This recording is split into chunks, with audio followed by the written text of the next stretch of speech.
Good afternoon friends. আজকে আমরা পৈতে বাড়ি যাব, তাই রেডি হয়ে নিয়েছি। জানিয়ে তো কেমন লাগছে। আর এই যে পৈতে তো বসেও গেছে।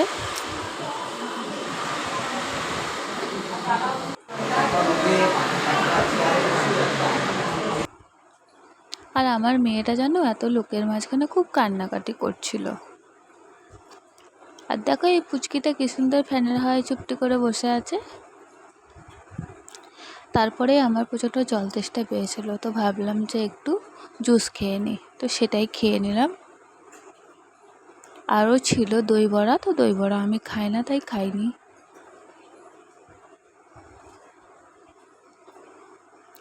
আর আমার মেয়েটা যেন এত কান্নাকাটি করছিল, তাই আমি ভাবলাম ওকে রুমে নিয়ে যাই, কারণ যজ্ঞের ধোঁয়াটাতে ওর কষ্ট হচ্ছিল। তো রুমে এসে ও দাদুর সাথে